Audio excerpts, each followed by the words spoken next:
Alors avant tout, je suis peintre et sculpteur et depuis 20-25 ans, je suis comme un peu un moine dans mon atelier à travailler ma peinture et ma sculpture.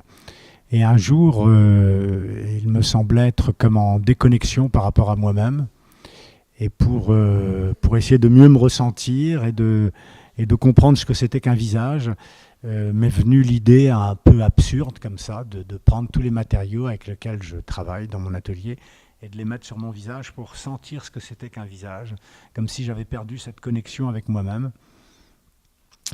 Et j'ai donc pris de la terre, du chanvre, de la peinture, tous les éléments avec lesquels je travaille pour faire mes tableaux et mes sculptures.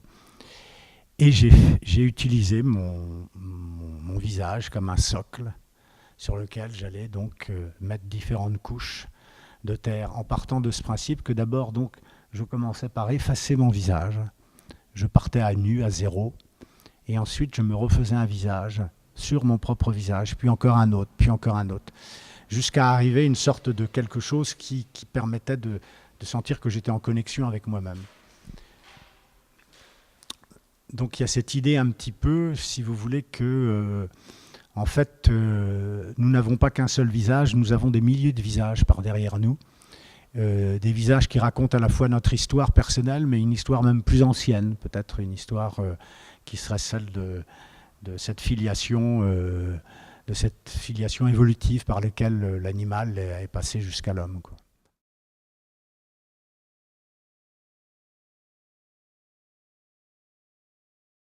Oui, c'est-à-dire que je pense qu'il y a du tourment parce qu'effectivement, on est, pour reprendre cette définition existentialiste, on est jeté au monde. Euh, Tout à chacun, personne ne comprend ce qu'on fait là. Ces questions fondamentales, on les a tous eues à l'âge de 14, 15, 16 ans. Qu'est-ce que je fais là? Pourquoi j'existe? Et moi, je suis un peu un adolescent qui n'en finit pas et qui continue à me poser ces questions essentielles. Et c'est ces questions-là qui me nourrissent dans mon travail. Ces doutes existentiels sont à l'origine de mon travail, d'où effectivement quelque chose d'un peu inquiétant, parce que, en plus, avec ma formation de biologiste, euh, il m'apparaît que le corps est une donnée fantastique, mais qui nous échappe complètement. Et nous sommes, euh, sans nous en rendre compte, en fait, en grande partie, non pas le sujet du corps, mais nous participons d'une fonctionnalité globale. Et de la même manière que je pourrais dire que ça respire sans moi, ça digère sans moi, je pourrais presque aller jusqu'à dire que ça parle sans moi. Et je vous en donne un exemple. Si je dis poids de senteur, carnaval, hibou, déconnexion, extraverti, montagne, sentiment, peur, angoisse, révélation, jaune, vert, connaissance, extrapolation, tous ces mots-là me sont arrivés comment? Avant de les dire, je ne les connaissais pas. D'où sont-ils venus? Qui les a fait venir? Autrement dit, les mots ont une autonomie. Ils sont capables d'arriver à votre conscience sans que vous les ayez demandés. Si les mots arrivent à votre conscience sans que vous les ayez demandés, qu'est-ce qui ne pourrait pas nous amener à penser que finalement nous pensions sans nous le demander? C'est-à-dire que ça pense sans nous. Et si ça pense sans nous et que ça parle sans nous, qui est ce moi qui dit moi? Qu'est-ce que je suis? Et en quoi suis-je autonome? En quoi est-ce que ça a du sens de parler de la volonté si je ne choisis même pas mes propres pensées? Par conséquent, oui, il y a une inquiétude, oui, je ne sais pas très bien qui je suis, et quand tout d'un coup je vais effacer mon visage pour en chercher un autre, puis en refaire un autre, et je suis comme un chien de chasse qui gratte la terre pour essayer de trouver derrière tous ces masques s'il n'y en a pas un qui tient les autres et qui sera le véritable sujet. C'est un peu ça, transfiguration. Transfiguration, c'est la recherche, la quête éperdue d'un roc, de quelque chose qui résiste à tous ces effacements successifs.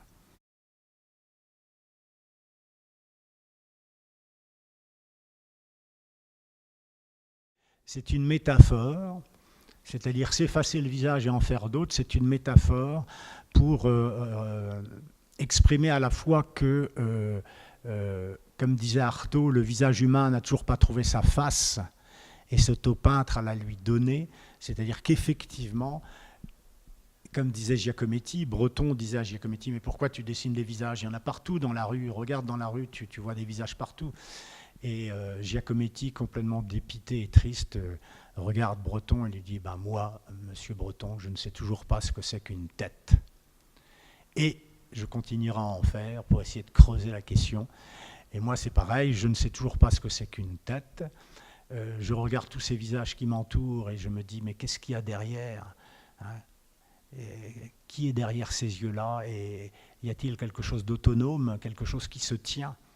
Et ce n'est pas évident du tout. Et je pense qu'en plus, ce questionnement radical, qui est un doute métaphysique, qui est une angoisse existentielle, effectivement, en ce sens-là, tu as raison, ça répond un peu à une inquiétude sociétale, c'est-à-dire qu'on est dans une période où toutes les idéologies, les unes après les autres, se sont effondrées. Dieu est mort, le communisme est mort, le capitalisme se casse la gueule, on n'est que face à des problèmes écologiques, etc. C'est-à-dire que la Terre, la planète Terre n'a toujours pas trouvé enfin son vrai visage non plus. Et alors là, quel symbole!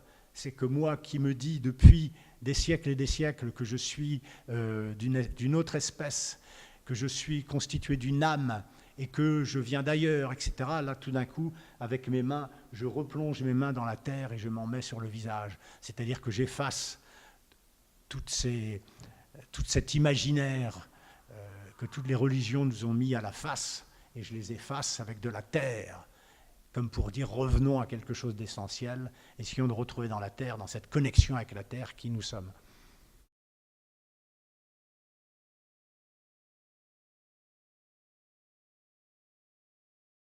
Alors ce qui est intéressant pour moi, c'est bien entendu, c'est le sens même de la performance, à la différence du théâtre. C'est que dans une performance, pratiquement rien n'est écrit. Le but de la performance, c'est d'insuffler de la vie sur la scène, dans le théâtre. Face à un théâtre qui est trop écrit, qui est trop étriqué, hein, réussir à impulser de la vie, et une vie qui va se faire et qui va se constituer face au spectateur. Et comme à l'instant, je vous disais des mots et je ne savais pas d'où venaient ces mots, eh bien là, quand je monte sur scène, il va se passer quelque chose que je vais découvrir avec le public. C'est ça qui m'intéresse. Il y a un principe qui est d'effacer le visage avec de la terre, mais quels visages vont apparaître? Qu'est-ce que je vais dire? Quelle danse je vais commencer? Quel chant je vais prendre? Quel ceci, etc. Ça va être fonction de tout. Entre ce White Cube dans lequel j'étais à Ottawa il y a quelques mois, ou encore quelques temps avant à Tbilissi, dans cet ancien musée de l'histoire, une cathédrale gigantesque, ou alors dans une autre performance où j'étais au pied d'une rivière, ou etc., etc. À chaque fois, il y a un environnement qui change, il y a un public qui est différent, et forcément, ça n'a rien à voir, quoi. Ça n'a rien à voir. Et à chaque fois, je découvre de nouveaux masques, et à chaque fois, c'est excitant comme tout de voir ensuite ce qui s'est passé. Sachant que ce qui se passe en plus, et c'est la caractéristique propre de Transfiguration, c'est que c'est un travail qui est fait à l'aveugle. Je suis un peintre et un sculpteur, et là, ce que je peins et ce que je sculpte, je ne le vois pas. Ce qui apparaît, c'est complètement dans mon imaginaire, mais qui est en totale déconnexion avec ce qui apparaît face au public. Et ce qui est intéressant, c'est qu'il n'y a plus mon œil et ma pensée pour me dire ça c'est bien, ça c'est pas bien. Je suis comme un enfant, j'avance. Que mon corps soit un corps tétard, que le ventre soit bien trop gros, la tête bien trop grosse, je m'en fiche. Que l'œil soit là et l'autre là, ça n'a aucune importance. Ce qui est important, c'est cette détermination pour essayer de trouver quelque chose par derrière. Et c'est le propre de cette performance, c'est que j'avance en aveugle. Et advienne que pourra.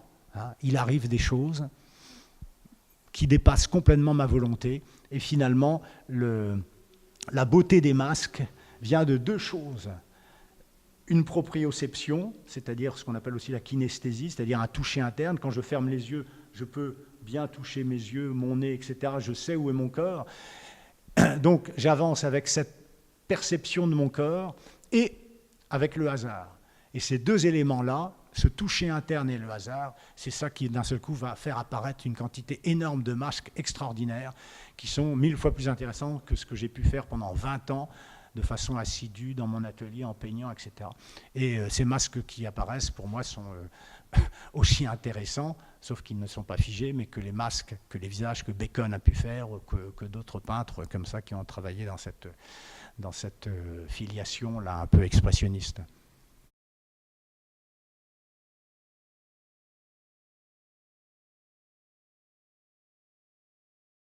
Eh bien, je n'ai pas choisi le théâtre, c'est le théâtre qui m'a choisi. C'est-à-dire que, comme je vous disais, je suis resté pendant 20 ans dans mon atelier à peindre et à sculpter. Un jour, j'ai mis cette performance-là que j'avais faite seul dans mon atelier, je l'ai mis sur YouTube pour la montrer à des amis qui étaient dans le sud de la France. Et 3 mois après, il y avait 1 million de passages sur YouTube. Ça a fait un buzz extraordinaire. Et depuis 2 ans, je fais le tour du monde avec cette performance. Mais c'est le théâtre qui m'a choisi, c'est pas moi. Mais cela dit, je suis ravi de, ici et maintenant, pouvoir pousser un cri et exprimer mon angoisse, mon étonnement, ma joie en même temps d'être au monde. Je suis perdu, mais comme disait toute proportion gardée Einstein, si j'avais la vérité dans la main, je la lâche tout de suite. Ce qui m'intéresse, c'est d'être dans la quête, dans la recherche. Et cette quête-là est passionnante, quoi.